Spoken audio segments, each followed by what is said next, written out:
Tariff വർധനയുമായി ബന്ധപ്പെട്ട് Donald Trump ഇന്ത്യക്കെതിരെ യുദ്ധപ്രഖ്യാപനം നടത്തിയത് ഇപ്പോൾ വലിയ അബദ്ധമായെന്ന് ട്രംപിന് തന്നെ തോന്നി തുടങ്ങി. കാരണം അമേരിക്കൻ ജനത പോലും അതിനെ പിന്തുണയ്ക്കുന്നില്ല. നിലവിൽ അമേരിക്കയ്ക്ക് റഷ്യയുടെ മുമ്പിലൊക്കെയുള്ള ഒരു ചമ്മൽ മറയ്ക്കാൻ വേണ്ടിയിട്ട് വീണ്ടും ഇന്ത്യക്കെതിരെ താരിഫ് യുദ്ധം പ്രഖ്യാപിക്കുന്നു. വീണ്ടും ഇന്ത്യ അങ്ങനെ ചെയ്യുമെന്ന് പറയുന്നു. എന്താണ് ട്രംപ് ഉദ്ദേശിക്കുന്നത്? ഈ ട്രംപ് എന്ന് പറയുന്നത് തന്നെ അമേരിക്കൻ ജനതയുടെ ഒരു പ്രതീകമാണ്, പ്രതിനിധിയാണ്. കാര്യം ഇന്ന് ലോകത്തിൽ ഏറ്റവും കൂടുതൽ ഭീതിയിൽ ജീവിക്കുന്ന മനുഷ്യരാണ് അമേരിക്കക്കാർ. അവർക്ക് ഈ 9/11 ശേഷം ഒരു കത്ത് കിട്ടിയാൽ പോലും അവർക്ക് തുറക്കാൻ പേടിയാണ്. ആ പേടിയിൽ നിന്ന് ഇപ്പോഴും അവർ മാറിയിട്ടില്ല. ഇപ്പം ഈ താരിഫ് യുദ്ധത്തിന് ശേഷം ഉണ്ടായൊരു സംഭവം എന്ന് പറയുന്നത് ഇപ്പോൾ അമേരിക്കയ്ക്ക് ഉള്ളിൽ വലിയ പ്രശ്നമായി മാറിയിരിക്കുന്നു. കാരണം ട്രംപിൻ്റെ നിലപാടുകളും അതേപോലെ തന്നെ പുടിനെ സ്വീകരിച്ച രീതി. കാര്യം പുടിൻ്റെയും ട്രംപിൻ്റെയും ബോഡി ലാംഗ്വേജാണ് ഇപ്പോൾ അമേരിക്കൻ ജനത ചർച്ച ചെയ്യുന്നത്. കാര്യം അമേരിക്കൻ ജനതയ്ക്ക് ഓരോ അമേരിക്കക്കാരനുള്ളൊരു ധാരണ, ഞങ്ങൾ ലോകത്തിലെ ഏറ്റവും സമ്പന്ന രാജ്യമാണ്, ലോകത്തിനെ നിയന്ത്രിക്കുന്ന ഞങ്ങളാണ് എന്നുള്ള ഒരു സുപ്പീരിയോറിറ്റി കോംപ്ലക്സ് കഴിഞ്ഞ 1-2 നൂറ്റാണ്ടുകളായിട്ട്, അല്ലെങ്കിൽ ഒരു നൂറ്റാണ്ടായിട്ടെങ്കിലും ഈ അമേരിക്ക ജനതയെ ഓരോ വ്യക്തിയെയും സ്വാധീനിക്കുന്നുണ്ട്. അത് അറിഞ്ഞും അറിയാതെ സ്വാധീനിക്കുന്നതാണ്. അപ്പോൾ അതിൻ്റെ മുകളിലുള്ള അതിനെയാണ് കംപ്ലീറ്റ് ട്രംപ് തകർത്തിരിക്കുന്നത് എന്നുള്ളൊരവസ്ഥയാണ്. കാര്യം പുടിൻ അവിടെ വന്ന് ഇറങ്ങിയത് ചുവന്ന പരവതാനി പിടിച്ചിട്ടാണ് ട്രംപ് സ്വീകരിച്ചത്. പിന്നീട് അങ്ങോട്ടുള്ള ഓരോ നീക്കങ്ങളും പുടിൻ്റെ ആധിപത്യത്തെ എല്ലാ രീതിയിലും ഉറപ്പിക്കുന്ന രീതിയിലായിരുന്നു. മാത്രമല്ല ഇപ്പോൾ ഇങ്ങനൊരു ജോയിന്റ് പ്രസ് മീറ്റ്, സാധാരണ ഹോസ്റ്റ് നേഷനാണ് ആദ്യം സംസാരിക്കുക. അവിടെയും പിന്നെ മാത്രമല്ല ട്രംപ് വളരെ അപൂർവമായിട്ട് മാത്രം, മറ്റേത് വായി തോന്നിയാണ് പുള്ളി സംസാരിക്കുന്നത്. പക്ഷെ അവിടെ എഴുതി കൊണ്ടുവന്ന പ്രസംഗമാണ് സംസാരിച്ചത്. എന്ത് പറയണമെന്ന് പോലും മുൻകൂട്ടി ആലോചിച്ചിട്ടു.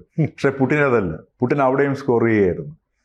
പ്രസ് കോൺഫറൻസിലും ഈ പറഞ്ഞതുപോലെ സാധാരണ ഒരു എന്താ പറയുക, വളരെ നോർമലായിട്ട് ഈ അയാളുടെ ആതിഥേയ രാജ്യം പോലെയാണ് സംസാരിച്ചത്.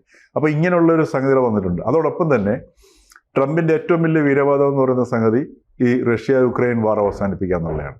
ഇപ്പോൾ ഈ കൂടിക്കാഴ്ചയ്ക്ക് ശേഷം ഇപ്പോൾ സംഭവിച്ചിരിക്കുന്നത് എന്താണെന്ന് വെച്ച് കഴിഞ്ഞാൽ, ഈ റഷ്യ-യുക്രൈൻ വാർ ഈ അവരുടെ കഴിഞ്ഞ മെനഞ്ഞാന്ന് രാത്രിയിൽ വിട്ടത് 614 ഡ്രോൺസാണ്. മാത്രമല്ല അമേരിക്കയുടെ ഒരു കമ്പനി, ഇലക്ട്രിക്കൽ ഉൽപ്പന്നങ്ങൾ ഉണ്ടാക്കുന്ന ഒരു കമ്പനി മിസൈൽ വെച്ച് റഷ്യ തകർത്തിട്ടുണ്ട്. ഇത് കൃത്യമായ സൂചനയാണ്. അപ്പോൾ ഇതിനകത്ത് ഇപ്പോൾ അമേരിക്കയ്ക്കുള്ളിലുണ്ടാകുന്ന പ്രശ്നം എന്ന് വെച്ച് കഴിഞ്ഞാൽ, കഴിഞ്ഞ 25 വർഷമായിട്ട് അമേരിക്കൻ ഭരണകൂടം ഡെവലപ്പ് ചെയ്ത റിലേഷൻഷിപ്പാണ് ഇന്ത്യയുമായിട്ടുള്ളത്. ഇപ്പോൾ നമുക്കറിയാം 1, 2, 3 ന്യൂക്ലിയർ ആ ഡീൽ ഉൾപ്പെടെയുള്ള കാര്യങ്ങളൊക്കെ അങ്ങനെ ഒരു 1/4 നൂറ്റാണ്ടായിട്ട് ഡെവലപ്പ് ചെയ്ത റിലേഷൻഷിപ്പാണ് ഇന്ത്യയായിട്ടുള്ളത്. അതേപോലെ തന്നെ ഇന്ത്യക്കാർക്കും വളരെ പ്രാതിനിധ്യമുള്ള ഒരു ഭരണകൂടവും കൂടെയാണ്. വൈകാരികമായിട്ട് ഉള്ള ഒരു സാന്നിധ്യം പോലും ഇന്ത്യയുടെ ഈ ട്രംപ് ഭരണകൂടത്തിലുമുണ്ട്. പിന്നെ മാത്രമല്ല ഇന്ത്യക്കാരുടെ നമ്മളുടെ അവിടുത്തെ അംഗസംഖ്യ നമുക്ക് ഉദ്ദേശം അറിയാം. അത് മാത്രമല്ല, അപ്പോൾ ഇന്ത്യയെ പിണക്കി കഴിഞ്ഞപ്പോഴത്തേക്ക് ഇപ്പോൾ എന്താ സംഭവിച്ചതെന്ന് വെച്ച് കഴിഞ്ഞാൽ, റഷ്യ, ഇന്ത്യ, ചൈന RIC കൂട്ടുകെട്ട് വന്നു. ഇത് നാളെ ഒരു യുദ്ധത്തിലേക്കോ അതല്ലെങ്കിൽ മറ്റേതെങ്കിലും ഒരു 3-ാം ലോക മഹായുദ്ധം വേണമെങ്കിൽ പോലും ഉണ്ടാകാവുന്ന അവസ്ഥയിലേക്ക് സ്ഥിതിഗതികൾ വീണ്ടും രൂപപ്പെട്ടുകൊണ്ടിരിക്കുകയാണ് ചെയ്യുന്നത്. കാര്യം ട്രംപ് വീണ്ടും അമേരിക്കയിൽ നിന്നിട്ട് റഷ്യക്കെതിരെ ഭീഷണി മുഴക്കിയിട്ടുണ്ട്. അപ്പോൾ ഇങ്ങനൊരു സാഹചര്യം വന്നു കഴിഞ്ഞാൽ റഷ്യ, ഇന്ത്യ, ചൈന, റിക് ഇത് വന്നു കഴിഞ്ഞാൽ ഉണ്ടാകുന്ന ഒരു അവസ്ഥ. അപ്പോൾ ഈ ആധുനിക കാലഘട്ടത്തിൽ ഉണ്ടായ ഈ മാറ്റങ്ങളും സാങ്കേതിക വിദ്യയുടെ ആ ഒരു മികവും, ട്രഡീഷണൽ വാറിലാണ് അമേരിക്കയ്ക്ക് ഇപ്പോഴും മുൻകൈയുള്ളത്. അമേരിക്കയ്ക്ക് 80 രാജ്യങ്ങളിൽ അമേരിക്കയുടെ മിലിറ്ററി ബേസ് ഉണ്ട്. ഇപ്പോൾ എവിടെയൊക്കെയാണ് അവരുടെ സബ്മറൈൻസ് എന്നുള്ളതെന്ന് ലോകത്തിൽ ആർക്കും അറിയത്തില്ല. ഇതൊക്കെയാണെങ്കിൽ പോലും ഈ ആധുനിക കാലഘട്ടത്തിൽ യുദ്ധത്തിൻ്റെ രീതി ആർക്കും പ്രവചിക്കാൻ പറ്റാത്തൊരവസ്ഥയാണ്. എക്കാലത്തും ഈ അമേരിക്കയുടെ കൂടെ ഇന്നിപ്പോൾ ബ്രിട്ടൻ ആയിക്കോട്ടെ, ന്യൂസിലൻഡ്, ഓസ്ട്രേലിയ, ഫ്രാൻസ് തുടങ്ങിയ രാജ്യങ്ങളൊക്കെ തന്നെ നിലപാട് മാറി. ഇവർക്ക് പ്രത്യേകിച്ച് രാഷ്ട്രീയ ചായ്വില്ലെങ്കിലും ഒരുപക്ഷെ അമേരിക്ക അവരുടെ ആഭ്യന്തര കാര്യങ്ങൾ പോലും ഇടപെടുന്നതുകൊണ്ട് നാളെ റഷ്യ, ഇന്ത്യയും ചൈനയൊക്കെ ഒരു ചേരി നിന്നാൽ ഇവർ പരോക്ഷമായിട്ടെങ്കിലും ഇവിടെ സഹായിക്കും. അതാണ് ഇപ്പോൾ അമേരിക്കയിലുണ്ടായിരിക്കുന്ന പ്രശ്നം. അതാണ് കാര്യം. അമേരിക്കയും യൂറോപ്പും തമ്മിൽ ട്രേഡ് ഡീൽ ഉണ്ടാക്കി. ആ ട്രേഡ് ഡീലിൽ യൂറോപ്യൻ യൂണിയനിലെ 27 രാജ്യങ്ങളും ഇപ്പോൾ സ്പ്ലിറ്റ് ആകാൻ പോകുന്ന പൊളിറ്റിക്കൽ ഇമ്പാക്റ്റാണ് വരാൻ പോകുന്നത്. കാരണം ഫ്രാൻസ്, ഇമാനുവൽ മക്രോൺ തുറന്നടിച്ചു ഇത് പരാജയമാണെന്നുള്ള സാധനം. അതേപോലെ പിന്നെ ജർമ്മനി ജർമ്മനിക്കും ബുദ്ധിമുട്ടുണ്ടാക്കുന്നുണ്ട്. കാര്യം അവരുടെ ഏറ്റവും വലിയ കാറിൻ്റെ വിപണി എന്നൊക്കെ പറയുന്നത് ഇപ്പം മെഴ്സഡസിൻ്റെ ആണെങ്കിലും ഫോക്സ് വാഗിൻ്റെ ഒക്കെ ആണെങ്കിലും ഒക്കെ അമേരിക്കയാണ്. അപ്പോൾ അവിടെയൊക്കെ ഈ ടാരിഫ് പ്രശ്നം ഉണ്ടാകുന്നുണ്ട്. അപ്പം വിവിധ രാജ്യങ്ങൾക്ക് വിവിധ രീതിയിലാണ് ഉണ്ടായിരിക്കുന്നത്. മറ്റേത് നാറ്റോ എന്ന് പറഞ്ഞാൽ അതിൻ്റെ മുഴുവൻ ഉത്തരവാദിത്വം അമേരിക്കക്കാരെന്ന് ശരിക്കും പറഞ്ഞാൽ. അപ്പോൾ ഇങ്ങനെ യൂറോപ്പിലും ഭിന്നത വരുന്നു. യൂറോപ്യൻ യൂണിയൻ പോലും ഒരു ഭിന്നതയിലേക്ക് നീങ്ങുന്ന ഒരു സാഹചര്യത്തിലേക്ക് പോകുന്നതാണ് ഇപ്പോൾ പറയുന്ന സംഗതി. അപ്പോൾ ഈ രീതിയിൽ വരുന്നു. മാത്രമല്ല അമേരിക്ക ഒറ്റപ്പെട്ടതായിട്ടുള്ളൊരു തോന്നലും വന്നു കഴിഞ്ഞു. അപ്പോൾ നാളെ ഒരു മൂന്നാം ലോക മഹായുദ്ധമോ അങ്ങനെ എന്തെങ്കിലും ഒരു സംഭവം വരികയാണെന്നുണ്ടെങ്കിൽ ഉണ്ടാകാൻ പോകുന്ന ജിയോ പൊളിറ്റിക്കൽ അലയൻസസിനെ കുറിച്ചിട്ട് തന്നെ ഭയങ്കര ആശങ്കകൾ നിലനിൽക്കുന്ന സമയമാണ്. അപ്പോൾ ആ രീതിയിൽ ആഭ്യന്തരമായിട്ട് ട്രംപിന് പിടിച്ചു നിൽക്കാൻ പറ്റുന്നില്ല. അതുകൊണ്ടാണ് ട്രംപിൻ്റെ ഈ ട്രേഡ് അഡ്വൈസറായിട്ടുള്ള പീറ്റർ നവാരോ കഴിഞ്ഞ ദിവസം വളരെ മോശമായിട്ട് രീതിയിലാണ് അദ്ദേഹം ഇന്ത്യക്കെതിരെ സംസാരിച്ചത്. ലാൻഡ്രോണൈറ്റ് എന്ന് പറയുന്ന അതല്ലെങ്കിൽ ഈ റഷ്യൻ എണ്ണ വാങ്ങി നമ്മളിങ്ങനെ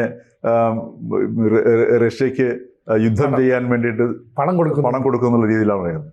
അതിൻ്റെ കാരണം എന്ന് വെച്ച് കഴിഞ്ഞാൽ ഈ ജയശങ്കറിൻ്റെ കഴിഞ്ഞ ആഴ്ചത്തെ റഷ്യയിൽ സന്ദർശനമാണ്. വളരെ പിൻ പോയിന്റ് ചെയ്തിട്ടാണ് ജയശങ്കർ അമേരിക്കയുടെ ആ ഹിപ്പോക്രസി പൊളിച്ചു കളഞ്ഞത്. കാര്യം കഴിഞ്ഞ ബൈഡൻ അഡ്മിനിസ്ട്രേഷൻ പറഞ്ഞിട്ടാണ് യുക്രൈൻ വാർ തുടങ്ങിയതിന് ശേഷം ബൈഡൻ അഡ്മിനിസ്ട്രേഷനാണ് നമ്മൾ ഇന്ത്യയോട് പറഞ്ഞത് റഷ്യയിൽ നിന്ന് പരമാവധി എണ്ണ വാങ്ങിച്ചോളൂ. കാര്യം എങ്കിൽ മാത്രമേ എണ്ണയുടെ വില ആഗോള കമ്പോളത്തിൽ നിയന്ത്രിക്കാൻ പറ്റത്തുള്ളൂ. അങ്ങനെയാണ് അമേരിക്കയുടെ നിർദ്ദേശം പ്രകാരമാണ്, അല്ലെങ്കിൽ അമേരിക്കയും കൂടെ അറിഞ്ഞുകൊണ്ടാണ് നമ്മൾ റഷ്യയിൽ നിന്ന് എണ്ണ വാങ്ങുന്നത്. അതുമാത്രമല്ല ഇപ്പോഴത്തെ നിലവിലുള്ള അവസ്ഥ ജയശങ്കർ വളരെ ഷാർപ്പായിട്ടാണ് അത് എക്സ്പോസ് ചെയ്തിരിക്കുന്നത്. ഇപ്പോൾ റഷ്യയിൽ നിന്ന് ഏറ്റവും കൂടുതൽ എണ്ണ വാങ്ങുന്നത് ചൈനയാണ്. ചൈനയ്ക്ക് ഇന്ത്യയുടെ അത്രയുമുള്ള ടാരിഫില്ല. പിന്നെ അത് മാത്രമല്ല റഷ്യയിൽ നിന്ന് ഏറ്റവും കൂടുതൽ LNG ഗ്യാസ് ഇറക്കുമതി ചെയ്യുന്ന രാജ്യം യൂറോപ്യൻ യൂണിയനാണ്. അതേപോലെ റെയർ ഇറക്കുമതി ചെയ്യുന്നത് അമേരിക്കയുണ്ട്. അപ്പോൾ ഈ ഒരു പശ്ചാത്തലത്തിൽ ഈ ട്രംപിന് ആഭ്യന്തരമായിട്ട് പോലും അവർക്ക് ഈ പറഞ്ഞ എന്തുകൊണ്ടാണ് ഇന്ത്യൻ ഉൽപ്പന്നങ്ങളുടെ പുറത്ത് 50% തീരുവ ഏർപ്പെടുത്തിയെന്ന് പറഞ്ഞു കഴിഞ്ഞാൽ ഇതുവരെ ഉണ്ടായിരുന്ന $19 ബില്യൺ ഈ ബിസിനസ് എന്ന് പറയുന്നത് അവിടുത്തെ അമേരിക്കൻ ഉപഭോക്താക്കൾ ഉപയോഗിച്ചുകൊണ്ടിരുന്ന വസ്തുക്കളാണ്, അല്ലേ?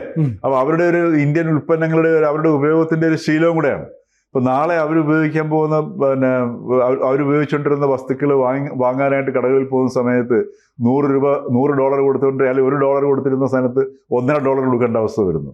അതേപോലെ ബ്രിട്ടനിൽ നിന്നുള്ള ഷാമ്പെയിൻ, അല്ലെ ഈ ഫ്രാൻസിൽ നിന്നും ഇറ്റലിയിൽ നിന്നൊക്കെ ഉള്ള വൈൻ്റെയും ഷാമ്പെയിൻ്റെയും ഇതിൻ്റെ എല്ലാം വില കൂടുന്നുണ്ട്. അപ്പോൾ ആഭ്യന്തരമായിട്ടൊരു അമേരിക്കക്കാർക്ക് തന്നെ പിടിച്ചു നിൽക്കാൻ പറ്റാത്തൊരവസ്ഥ. ശരിക്കും പറഞ്ഞാൽ ഇന്ത്യ എന്ന് പറയുന്ന രാജ്യത്തെ അമേരിക്ക ഭയപ്പെടുകയാണ്, അല്ലേ? കാരണം ഇന്ത്യൻ വിപണിയിലെ പ്രോഡക്റ്റ് അവിടെ കിട്ടിയില്ലെങ്കിൽ അവിടെ ആഭ്യന്തരമായ പ്രശ്നങ്ങളുണ്ടാകും. ചൈനീസ് പ്രോഡക്റ്റുകളും അതുപോലെയാണ് കുറഞ്ഞ വിലയ്ക്ക് കിട്ടിക്കൊണ്ടിരുന്നതാണ്. അപ്പോൾ ഇത്തരത്തിലുള്ള പ്രശ്നം ഉണ്ടാകുമ്പോൾ ആഭ്യന്തരമായിട്ട് ജനങ്ങൾ ട്രംപ് സർക്കാരിനെതിരെ വരും. അങ്ങനെ വന്നു കഴിഞ്ഞാൽ ട്രംപിന്റെ പാർട്ടിയിലുള്ളവർ പോലും ട്രംപ് ചെയ്തത് തെറ്റാണെന്ന് ചൂണ്ടിക്കാണിക്കും. ഇപ്പൊ തന്നെ JD വാൻസിന്റെ സംഭാഷണം കേട്ട് ശ്രദ്ധിച്ചു. JD വാൻസിന്റെ ഇപ്പം പീറ്റർ നവാരോ എന്ന് പറയുന്ന ഇദ്ദേഹത്തിന്റെ ട്രേഡ് അഡ്വൈസർ, ഇദ്ദേഹത്തിന്റെ ശബ്ദമാണത്. ഇപ്പൊ ട്രംപിന് നേരിട്ടത് അമേരിക്കൻ ജനതയോട് പറയാൻ പറ്റാത്തതുകൊണ്ടാണ് അതിനിശ്ചിതമായ ഭാഷയിൽ ഈ കഴിഞ്ഞ ദിവസം പീറ്റർ നവാരോ വന്നിട്ട് ഈ ഒരു പ്രഖ്യാപനം നടത്തിയിരിക്കുന്നത്. കാരണം അതിന്റെ തൊട്ടു മുമ്പ് Mark Rubio, foreign secretary Mark റൂബിയോയും JD വാൻസും വളരെ വ്യക്തമായിട്ട് അവർ പറഞ്ഞിരുന്നു, ഞങ്ങൾക്കിനി ഇതിനെ ഫണ്ട് ചെയ്യാൻ പറ്റില്ല, യുക്രൈൻ വാറിനെ ഫണ്ട് ചെയ്യാൻ നമുക്ക് പറ്റില്ല.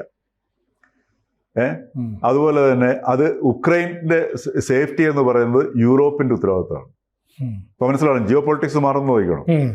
ഉക്രൈൻ്റെ സേഫ്റ്റി യൂറോപ്പിന്റെ ഉക്രൈൻ യൂറോപ്പിന്റെ അടുത്ത് കിടക്കുന്ന യൂറോപ്യൻ രാജ്യങ്ങളെ കൂടത്തിൽ കിടക്കുന്ന രാജ്യമാണല്ലോ. യൂറോപ്പിന്റെ ഉത്തരവാദിത്തമാണ്, അമേരിക്കയുടെ അല്ല. അമേരിക്കയ്ക്ക് ഇനി ഫണ്ട് ചെയ്യാൻ പറ്റില്ല. അപ്പോൾ ഈ ഒരു പശ്ചാത്തലത്തിലാണ് ഈ റഷ്യ, ഇന്ത്യ, ചൈന അച്ചുകൊണ്ട് വരുന്നു, ഇന്ത്യ പിണക്കിയിരിക്കുന്നു. മറ്റേതല്ല, ചൈനയ്ക്ക് എതിരായിട്ട് ഇന്ത്യയെ നമുക്ക് ഉപയോഗിക്കാം എന്നുള്ളൊരവസ്ഥയിലായിരുന്നു ചൈനയും ഇന്ത്യയും അമേരിക്കയും തമ്മിലുള്ള ബന്ധം അവർ മെച്ചപ്പെടുത്തിക്കൊണ്ടിരുന്നു. അത് മാറി.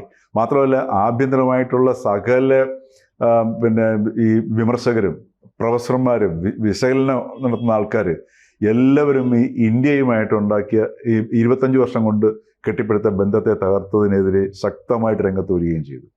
അതിനകത്ത് കഴിഞ്ഞ ഈ മുൻ ഉപദേശകനായിരുന്നു ജോൺ ബോൾട്ടൺ എന്ന് പറയുന്നത്.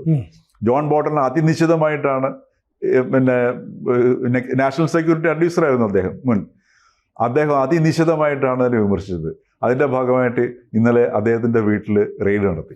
അപ്പോൾ ഇത്തരത്തിലുള്ളൊരു ആഭ്യന്തരമായിട്ട് പുകഞ്ഞ് വല്ലാതായിരിക്കുന്ന ഒരു അവസ്ഥയിലാണ് ഇപ്പോൾ അമേരിക്ക നിൽക്കുന്നത്.